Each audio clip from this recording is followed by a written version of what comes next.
সুস্থ হৈ থাকিবলৈ ভাল টোপনি অতি প্ৰয়োজনীয়। স্বাস্থ্যসন্মত খাদ্য কেৱল ভাল জীৱনশৈলীৰ বাবেই প্ৰয়োজনীয় নহয়, তাৰ লগতে পৰ্যাপ্ত টোপনিৰো প্ৰয়োজন হয়। সুস্থ হৈ থাকিবলৈ আমাক টোপনিৰ অতি প্ৰয়োজন।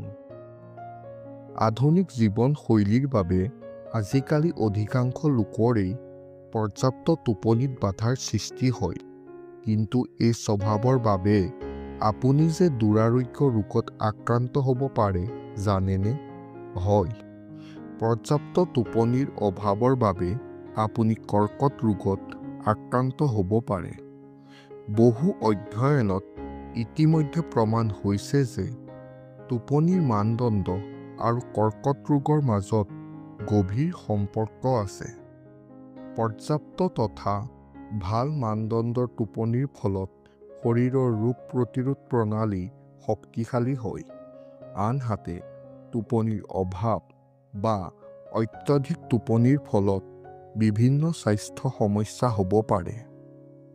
বিশেষজ্ঞসকলৰ মতে পৰ্যাপ্ত টোপনিৰ অভাৱে শৰীৰৰ কোষৰ DNA ক্ষতিগ্ৰস্ত হ'ব পাৰে, যাৰ ফলত কৰ্কট ৰোগৰ আশংকা বৃদ্ধি হয়। যদি আমি নিশা পলমকৈ শুই পুৱা সোনকালে উঠো, অৰ্থাৎ 5 ঘণ্টাতকৈ কম সময় টোপনি গ্ৰহণ কৰোঁ, তেতিয়া মেলাটোনিন নামৰ হৰমনৰ স্তৰ হ্ৰাস হ'ব পাৰে। এই মেলাটোনিন হৰমনৰ স্তৰ হ্ৰাস হোৱাৰ ফলত কৰ্কট কোষৰ বিকাশ বৃদ্ধি হয়। গৱেষণাত প্ৰমাণ হৈছে যে গোটেই নিশা কাম কৰি দিনত শুই থকা লোকসকলৰ কৰ্কট ৰোগৰ আক্ৰান্ত হোৱা আশংকা অধিক। এই সন্দৰ্ভত বিশেষজ্ঞই কয় যে ভাল টোপনি সুস্থ জীৱনৰ মূল মন্ত্ৰ। কিন্তু বৰ্তমান ব্যস্ততাৰে ভৰা এই জীৱনত বহু লোক টোপনিৰ সমস্যাত ভুগিবলৈ ধৰিছে, যাৰ ফলত টোপনিৰ সৈতে জড়িত এই সমস্যাসমূহ ক্ৰমাগতভাৱে বৃদ্ধি পাইছে। টোপনি গুৰুত্বও বিভিন্ন মানুহৰ বাবে বহুত বেলেগ।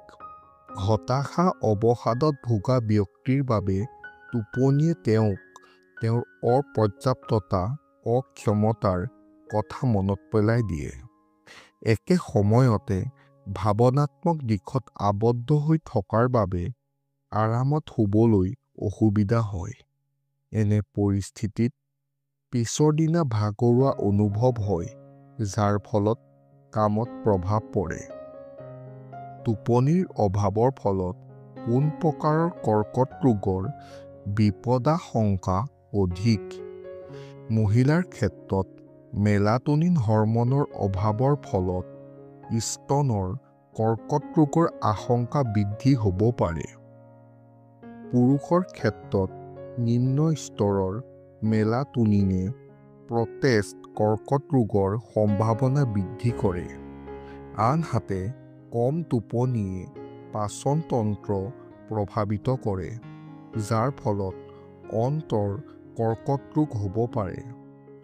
টোপনিৰ অভাৱৰ ফলত শৰীৰত প্ৰদাহ বৃদ্ধি হয়, যিয়ে হাঁওফাঁও প্ৰভাৱিত কৰিব পাৰে। অত্যধিক টোপনিয়েও কৰ্কট ৰোগৰ আশংকা বৃদ্ধি কৰে নেকি?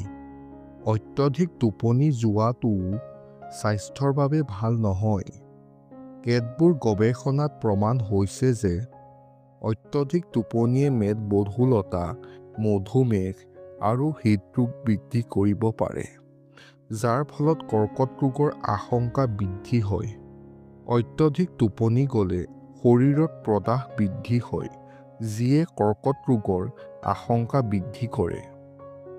কৰ্কট ৰোগ পৰিহাৰ কৰিবলৈ সঠিক টোপনি কেনেকৈ প্ৰাপ্ত কৰিব? সদায় 7-8 ঘণ্টা গভীৰ টোপনি প্ৰাপ্ত কৰিব। ৰাতি শোৱা আৰু পুৱা উঠাৰ সময় একে ৰাখিব। পৰাপক্ষত ৰাতি সোনকালে শুবলৈ আৰু পুৱা সোনকালে উঠিবলৈ চেষ্টা কৰিব। শোৱাৰ 1 ঘণ্টাৰ আগতে মোবাইল ফোন, লেপটপ আৰু টিভিৰ পৰা দূৰ হ'ব। তদুপৰি কম পোহৰত শুবলৈ অভ্যস্ত হওক যাতে শৰীৰত মেলাটোনিন হৰম'ন সঠিকভাৱে প্ৰস্তুত হয়। কেফিন আৰু অত্যধিক ভজা খাদ্য পৰিহাৰ কৰিব, বিশেষকৈ নিশা। টোপনিৰ মানদণ্ড উন্নত কৰিবলৈ দৈনিক ব্যায়াম কৰক আৰু যোগাভ্যাস কৰিব। এনেকুৱা ধৰণৰ আৰু ভিডিঅ' আমি আপোনালোকৰ ওচৰলৈ আনি থাকিম। আমাৰ লগত জড়িত হৈ থাকিবলৈ আমাৰ চেনেলটো ছাবস্ক্ৰাইব কৰি লওক।